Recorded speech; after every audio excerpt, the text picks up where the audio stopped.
I hope you all have questions to ask.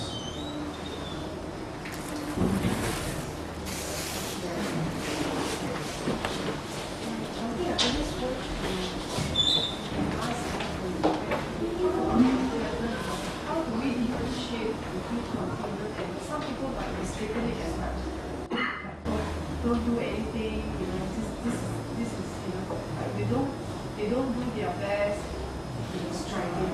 Yeah, like, I mean, because in life we have to do our best, we have to, always look for better things and do the best we can. So, how is that related or linked? Okay, so basically what I'm trying to say is how do we gauge when we should be contented now, whether we should put more effort on this thing that is enough. See, one thing you must understand, in life, it doesn't mean that when you put in a certain amount of effort, that you will surely get what you expect to get. Some people, they put in a lot of effort, sometimes like in a business, they put in a lot of effort, and then they become bankrupt, and then they become so disappointed, they go and commit suicide. So the Buddha's teachings tell us that what we get in life is dependent on the amount of blessings we have. Okay? So we put in a reasonable amount of effort, but don't overdo it. Don't go to the extent where you suffer, or make your family suffer. For example, a person in working, you have to think that your family members expect you to spend some time with them. Yes, your children want some time from you, your wife wants some time from you, or your husband wants some time from you. So, if you are over ambitious, some people they work 7 days a week, and then sometimes they work until quite late at night, 10 o'clock, 11 o'clock. They come back, children already gone to sleep. Tomorrow they wake up a bit late, children already gone to school. So, as I said just now, a lot of things come to you only once in a lifetime. So when your children are young, you should take the trouble to spend time with them. Those are precious years, so that you cultivate a close relationship with them. You don't do that after some years, when they are about 15 years old, they want to look for boyfriend and girlfriend already. That time you want to spend time with them, also they don't want. They want to spend time with oldies. So you have to realize that.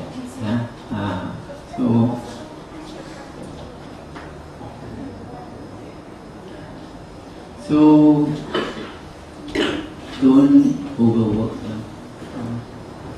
Always remember that in life we get what we deserve. You find sometimes some people they don't put in a lot of effort, but wealth comes quite naturally to them.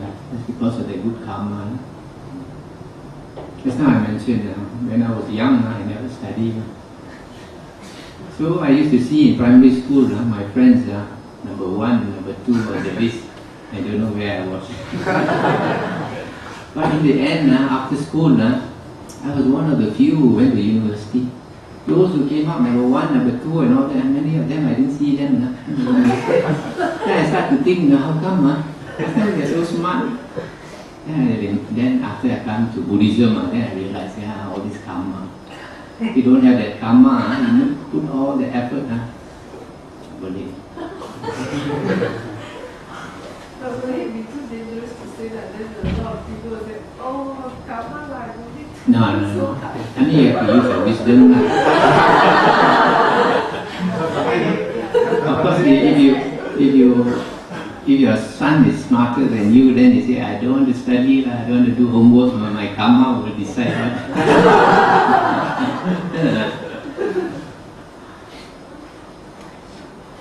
So we have to, with our wisdom, we put in the fair amount of effort that is needed. The Buddha says, there is one thing that can benefit us in this lifetime and future lifetimes. What is that one thing? Effort. Whatever we want in life, we have to work. Whether it's material wealth or spiritual wealth, all that we have to put in the effort. You think the Buddha became enlightened because his father was a king? Definitely not, isn't it? He suffered so much to get enlightened. So effort is very important. But we put in reasonable effort, and then if you don't get it, then we say, karma. Don't go and commit suicide because you don't get it. You just think, because of karma, now I don't get it. Never mind. Xiao Gian. Xiu Yu Jiong. So we suffer a bit, then next time it doesn't rain every day, isn't it? Sometimes it rains, sometimes you get bright sunshine. So when the weather is bad, like times now are bad, you just have to bear it. Run, you will pass. Then another day you can smile again. Life is like that, very anicca, always changing. If you don't understand that, then when a certain state comes, it's tak boleh tahan. It's only impermanent, you will pass. It means to say that you contented with the result, with the outcome, but not the effort. Effort you have to put whatever. Yes, you put whatever effort is needed.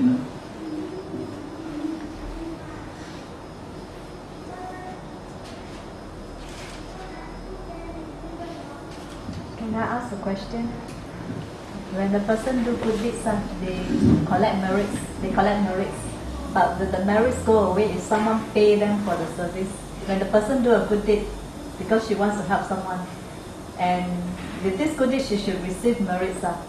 But will her merits be taken away if someone pay her because someone noticed it? No. You see, you cannot control. The share market. What we do good, we receive. And when we do evil, we also receive. That's why our life is happy and unhappy, black and white. So for example, like you do good deeds, you do charity, and then somebody in Penang, they say, I'm more now. Want to have a share. So say that you make an offering to the monastery, and then somebody say, I'm more now, call. You give $10 so have a share. Then you allow that person to do it so that person gets some merit. Not that you ask that person for it, yeah. So it doesn't affect your blessings. It doesn't affect because you never ask. But there are some people when they do charity, they start making wishes. May the charity I do today make me be born as a male or this and that, all that. The Buddha says don't do that because when you do that, you are trying to bargain already. So because of your selfishness arising, then your blessings is reduced. If you give because you think it's good to give, without any condition, that is the highest blessings. Sometimes I use this argument to tell people that there are certain beliefs that have crept into Buddhism, which is later Buddhism. For example, Amitabha Buddha, they say by chanting the name of Amitabha Buddha, he can go to heaven. And why? They say because Amitabha Buddha is compassionate. and he made his vows so that human beings can be reborn in the Pure Land. But then I asked him, if Amitabha Buddha is compassionate, why must he put this condition that you must chant his name only can go to heaven? If he's compassionate, he should help everybody. It's like, just like somebody says, oh, you want me to help you? Can I kiss my feet? It's selfish. In the same way, like Christians say, oh, to go to heaven, you must be baptized, sele, then only you can go to heaven. Then God is not compassionate. If God is compassionate, then why must He give a condition? Why only certain people I will save, other people I will not save, because they don't want to be my disciple. Even the mother, you don't put this condition to your children, isn't it? So how can such a high being have such a stupid condition? So a lot of things we have to question. Simply accept blindly. I was practicing Mahayana Buddhism for 9 years before I switched over to Theravada. So I know a lot of things in Mahayana Buddhism which are not compatible with original Buddha teachings.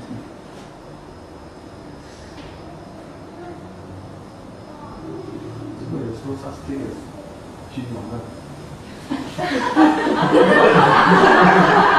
That's still a ritual during Chinese New Year or whatever.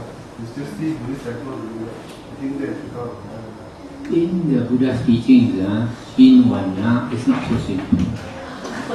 The Buddha says, what Hokkien say, xiao gyat. It's not that way. The Buddha says, to Chinwanga, we have to do a lot of meritorious actions. That means charity, keep your precepts and all these things. That is the way to Chinwanga. Not The same thing applies for feng shui as well. The feng shui. Yes. Feng Shui, if we do these two things, this charity and keeping precepts, this is much more powerful than Feng Shui. So when you do these two things, then your one soul becomes cold, then you are not afraid of this Feng Shui. People who don't know the Buddhist way of practice, then they depend on all these inferior things like Feng Shui and Qigong and this thing. You see, there is some logic to this Feng Shui thing. For example, on a crossroad, crossroad, you go and build your house in the middle of that road, that cross. What happens? The spirits, they always use the roads like us, So you go and block their road, they get fed up with you. They will fix you up. But if you are one so cold, then the Deva protect you. Then they want to fix you up also, they think, wait, I call here. Then they never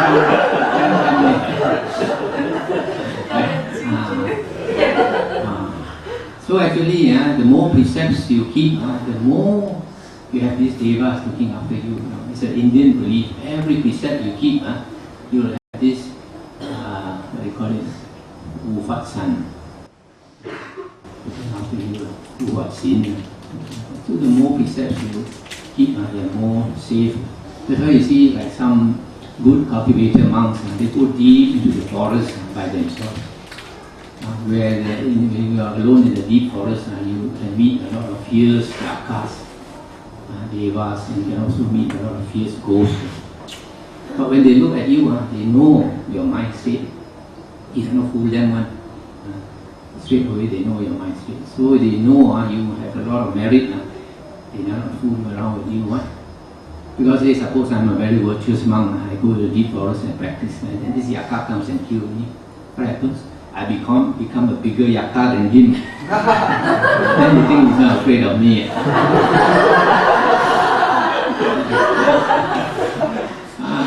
They cannot play a fool. In Theravada,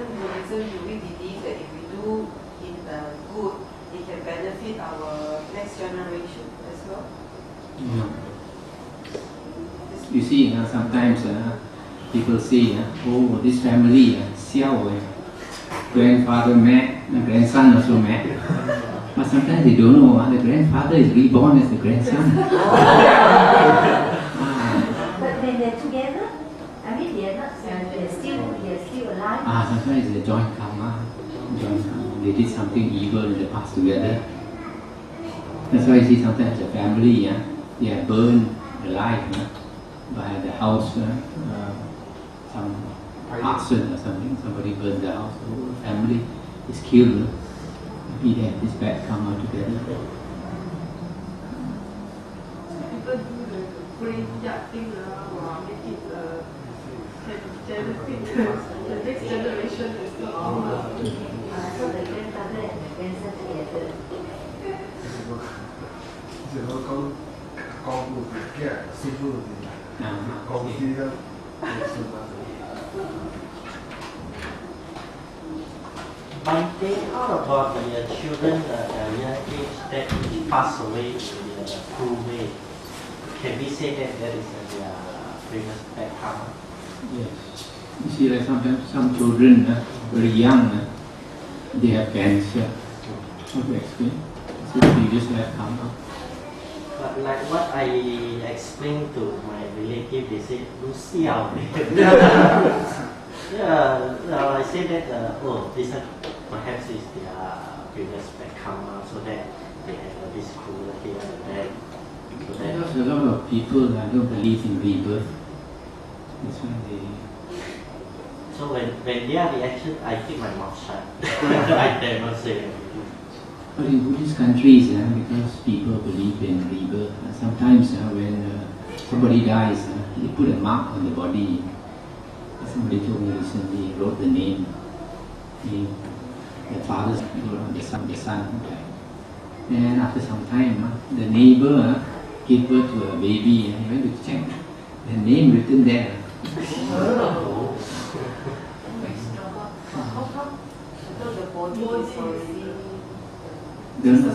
Sometimes yes, birthmark, some people.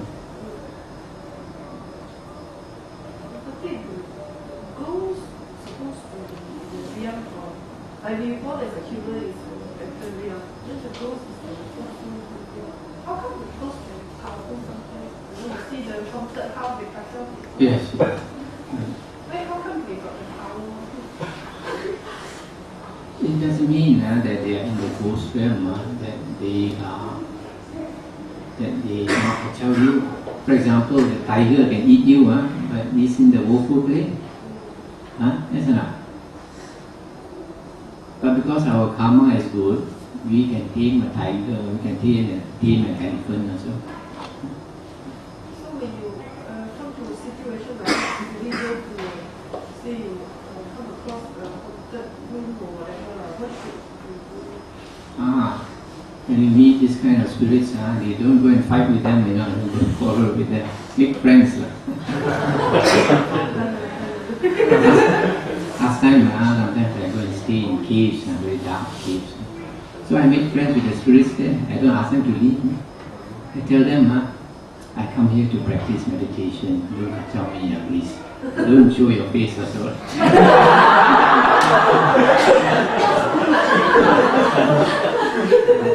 So I tell them, I say, whatever blessings I get, I transfer to you, we share merit. You can stay here, but you let me stay here peacefully as well.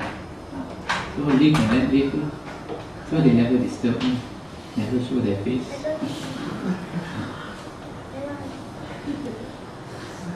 One day, like our faith, can we change the faith? Faith, yeah. Born to be like this. You born to be rich or you born to be poor or you born to be... You see, our life, you can say maybe 50% or 70% is determined by faith. But another 30% we can work against it. For example, if you are born into a poor family, but you work very hard, and then because of your good karma, then you can become much better. For example, Do Bun Siu, he was only a foreman, a mechanic only. But because he had a few good qualities, one was he was very good in his work, very hard working, and then he was very honest. So the Japanese liked him and gave him this dealership in Honda and became rich. So we all have good and bad qualities. So that's why effort, the Buddha says, is very important. You find sometimes in the magazines or newspaper, somebody might have an accident, sometimes both the legs are removed. But he doesn't say that. He can still go around almost like a normal human being to make the effort. Sometimes they show me, there was this man in Australia, because of thalidomide many years ago, the mother took, was born without hands, no arm. So he used the leg for everything. Smoke cigarette, also use the leg. Can drive tractor with the leg also. Goes to supermarket, hop around and buy things. He just take things with the leg, put into the trolley, and he goes out. So it depends on you. But a lot of people, they're born in that state. You keep crying. Crying. You can't improve yourself by crying. But if you have a positive thinking, never say that. You are inferior because you think you are inferior. You don't think you are inferior. You are inferior. I'd like to know, just now you mentioned that when someone commits suicide, they will be living in a ghost realm. So how can the relatives help? Okay. When a person is reborn as a ghost, only then we can help that person. Because in one sutta, somebody asked the Buddha, he said, when our relative passes away, we have this custom, we Brahmins have this custom. We will make offerings to him, food, and then we burn the food. Then he asked the Buddha, actually, our relative can get or not? Then the Buddha said, it depends on where he's reborn. If he's reborn in heaven, he won't get and he won't need. If he's reborn as a human being, also he won't get. If he's reborn as an animal, also won't get. If he's reborn in hell, also he won't get. Only if he's reborn as a ghost, he can get. Now, Buddha didn't say why, but I feel it's because only the ghost can come back. When your relative is reborn as a ghost, every night he's hungry and he's suffering, then he'll think, who can help me? Perhaps my son, my daughter will think of me. Then they come back. That's why usually we Chinese, we believe after 7 days, your relative will come back. Everybody gets very excited on the 7th night. And usually they come back. Because most of our humans are reborn into the ghost realm. Even if they don't do evil, also they are reborn in the ghost realm because they have no more blessings. You stop the human blessings. So when they come back, they let you know. Sometimes you hear footsteps, but you don't see anybody. Sometimes they see the fridge opening and closing. Sometimes the window open and close. Sometimes the lights come on. Sometimes you smell them. That familiar smell. So why does they want you to know? Why they want you to help? So when a person is reborn as a ghost, basically two things that ghost needs. One is food, another one is clothes to wear. These two things. No point doing a lot of chanting. You do a lot of chanting, they don't need chanting. So when you go to Africa, you don't go and give them a lot of chanting, isn't it? They're hungry, they want food. So, okay, you can transfer merit. For example, if you know your relative needs this help, then before you do charity, you light the incense at night, and you pray and you tell that relative, tomorrow I'm going to do dana on your behalf to such and such a place. I offer food, I offer clothes or robe, and I transfer this merit to you. I do it on your behalf.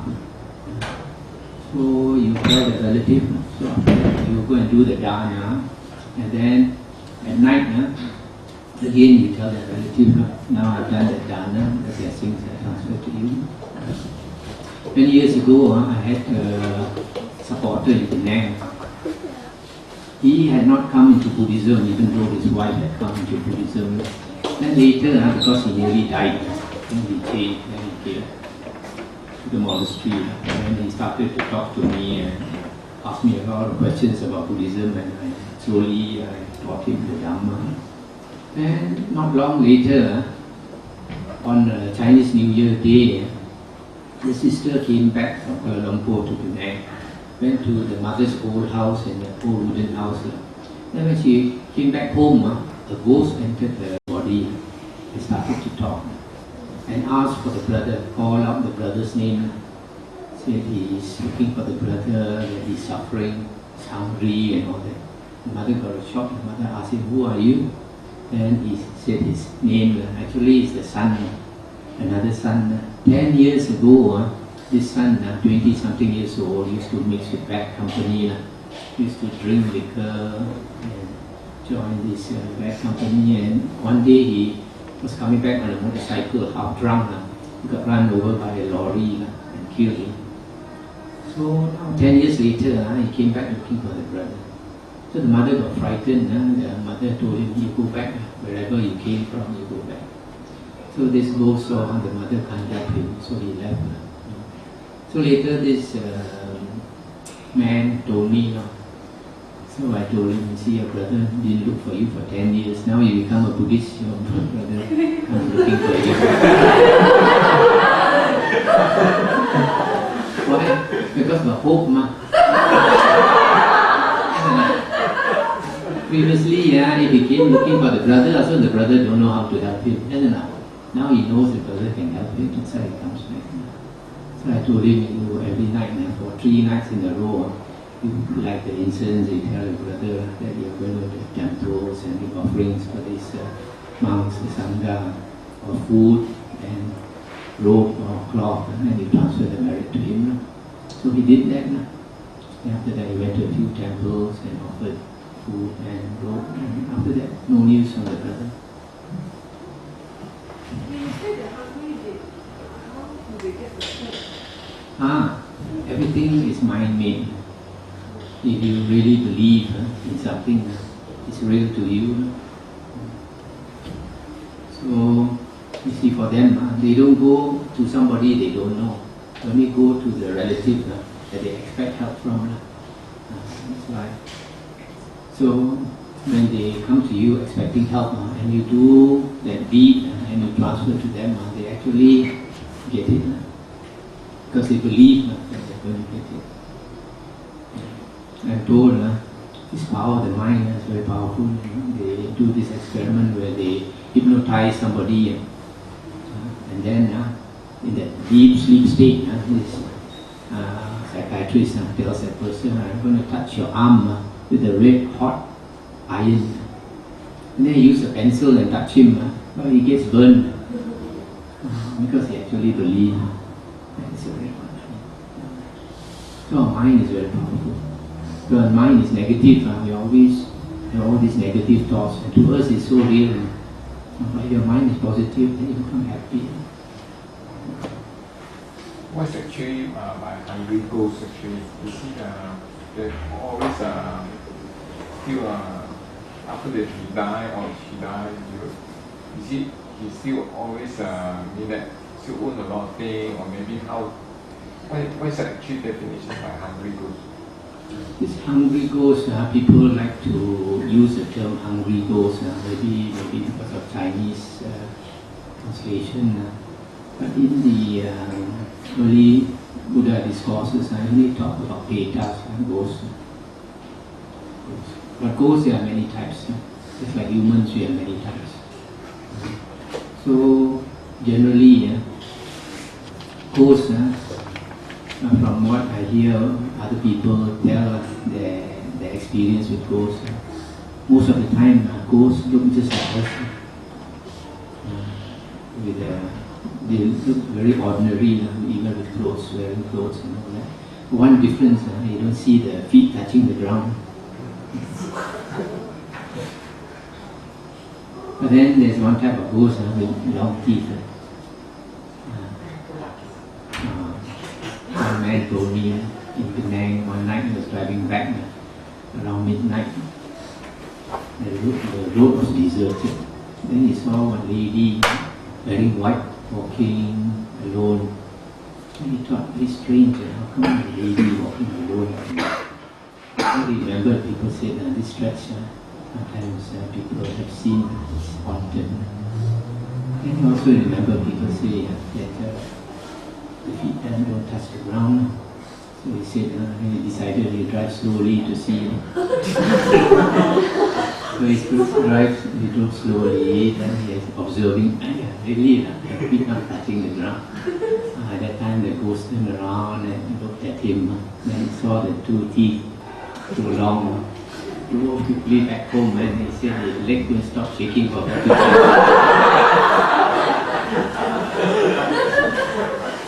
Could be minded as well. Everything is minded. No, because somebody else also told me of his experience also seeing this kind of ghost with too long. Not all ghosts have this, I think not everybody can see as well. Oh yes. If your karma is good, you don't see. Your karma not so good. Sometimes I find that these ideas sometimes make people very confused between Buddhism.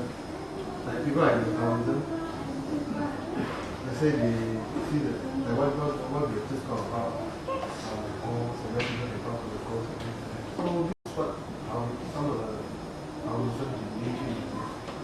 Somebody pass away, how many days they go look for certain God, then the body got to the person, the English family, then start talking. So this thing happens, that's why people when you talk about Buddhism, they just cannot differentiate. Then when they see it for real, wow, really, some also say it's real to them, but when they talk about Buddhism, people have to take it to practice, try it out. So I find that it's actually sometimes very difficult to convert all to That's why we have to learn more about the Buddha's teachings and the discourses. Then we can differentiate. If you don't learn enough, to think all branches of Buddhism are also the same. They are not the same. And not only that, even within Theravada, there are wrong teachings. If you don't study the early discourses of the Buddha well enough, then you get confused. Just because a monk is teaching it, he's a respected monk, and you think whatever he teaches is true. Not necessarily.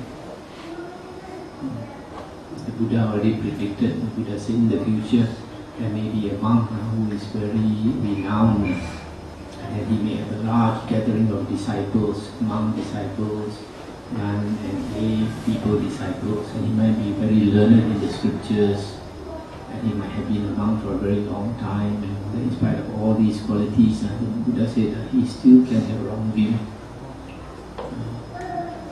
So the Buddha said, always go back to the early discourses of the Buddha to see what exactly the Buddha taught.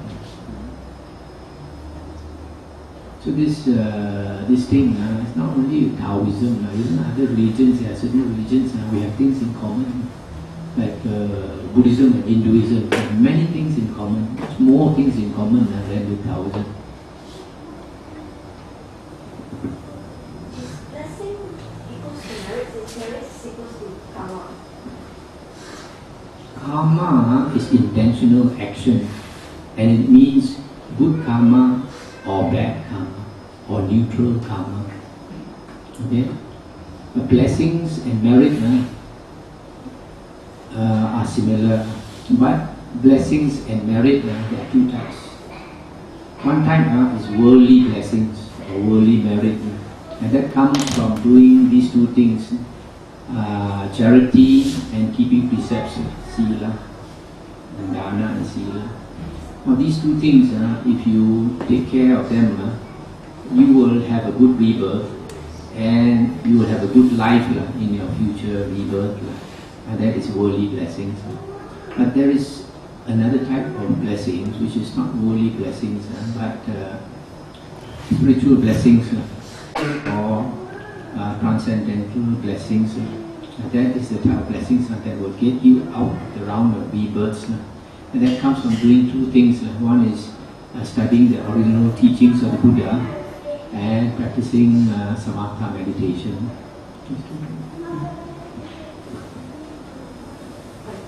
Going to what you mentioned earlier about offering robes and all this, if our relative, if we believe that they are in that ghost realm, so how much of offering is enough? How do we know whether they have gotten enough merits to really get out of the woeful state? One thing you must remember, this merit that you do does not get them out of the woeful state, cannot get them out of the woeful state. When they are reborn in whatever state, it is because of their karma. It's like a prison sentence. They have got to do their time there. So they cannot get out of it. We can only help them by giving them this support of food and clothing. That's all. And then people in Buddhism, people like to make the offering to monks and then transfer the merit to them. Why? Because the blessings is multiplied. Suppose now you give a bowl of food to a monk, and then the blessings is multiplied many times. So when the ghost gets it, he gets many bowls, not just one bowl. But if you offer by the roadside, pot or all, you offer by the roadside, then you offer one bowl, he gets one bowl only.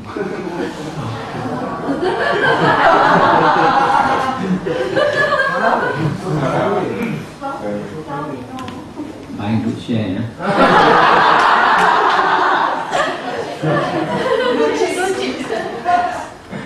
When you offer or you give not necessarily transfer merit to those who have passed away, right? I mean, to people who are still alive. If you want the merit to go to people who are alive, you have to inform that person. With departed relatives, because they are psychic, you tell them mentally they know. But with our live relatives, we have to inform them. And then when you inform them, if they are happy, then they get it. If they get angry, how can they get it?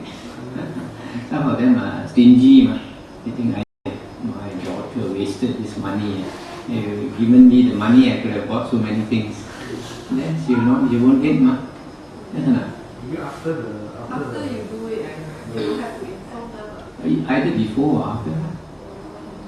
So they actually they also have to be in that state of mind for this sort of act to be beneficiary to them, right?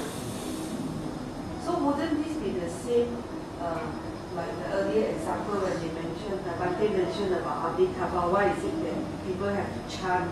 Maybe that's what they view it, you have to accept that, then only I open my doors to you. You have to want to come to the Pure Land by chanting Amitabha. Then they are compassionate, that's different.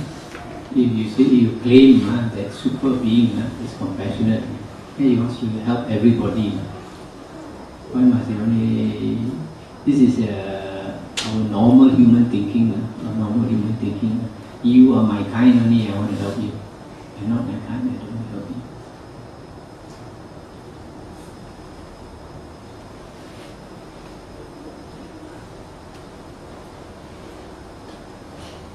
Any more questions?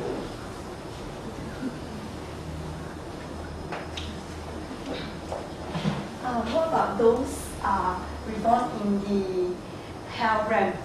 They have no chance to do any good deeds. Then how are they going to, get married, and how are they going to get out of the realm? Yeah, nobody can help them, and they also cannot help themselves.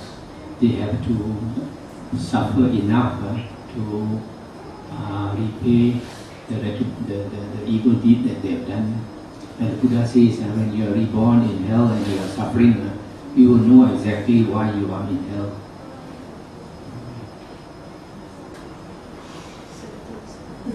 Actually, a lot of us, we have very simple thinking. We think, oh, these beings are suffering, they are so pitiful, we should help them, bring them out of hell. I assure you, if you bring them out of hell, you will regret it the rest of your life.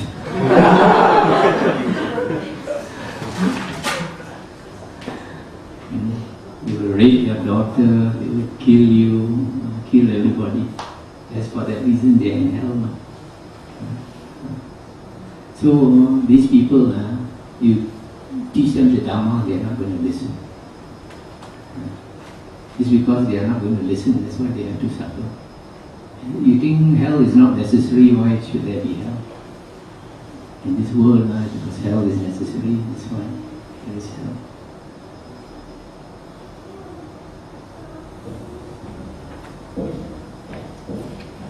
One final question, if there is any.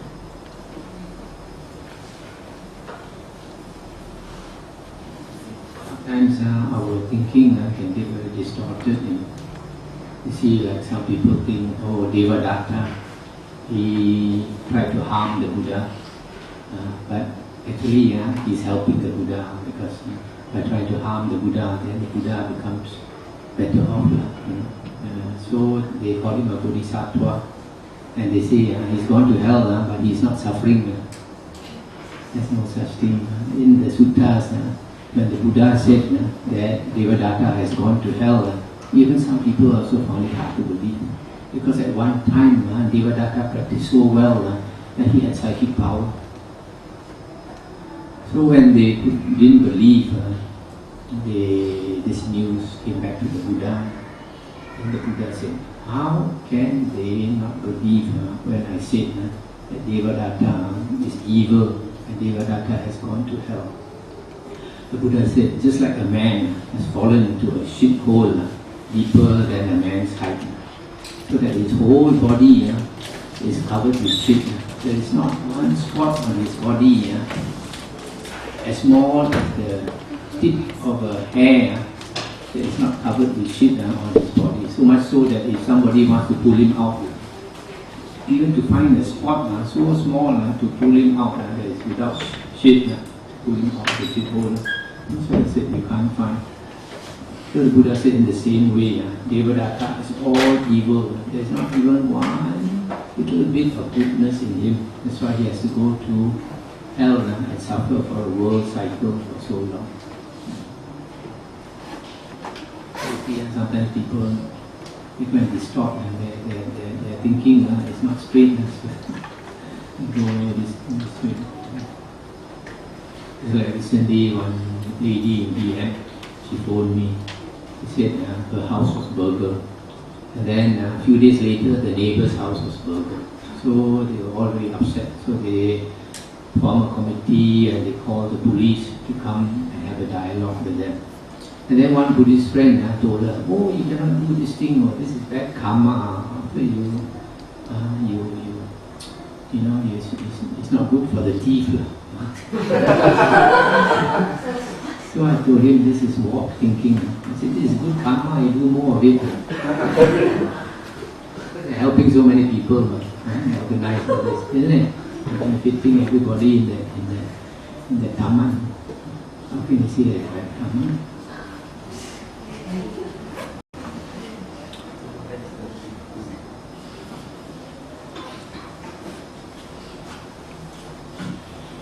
There's no more questions. I think that I listened to a very enlightening talk by Venerable Dhammavuddho, and now we know that happiness is not all about money, and the things that we need to do is to learn more about the Dhamma and put it into practice. So come more often to Sungai Buddhist Society. Okay, I'd also like to make an announcement that tomorrow morning we'll be offering Dana to Venerable at 7 a.m. in the morning here at the center. So those of you who are keen to participate in Dana, multiply this kind of right. Okay, I think before we call it a night, I'd like to say say sadhu 3 times to Venerable. Sadhu, sadhu, sadhu. And may I invite Venerable to lead us in the sharing of the merits. And don't forget, Venerable books and CDs are at the back on the table there. You can go and take the CDs as well as the books. Okay. Is there anybody here from some other Buddhist society? Like UKM or UPM or Utah?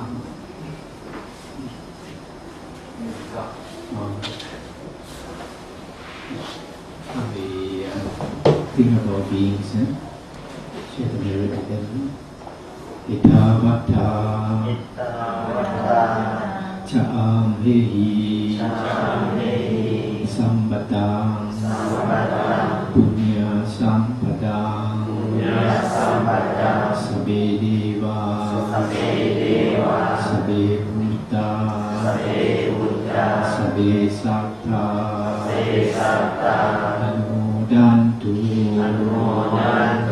Sabha Sampati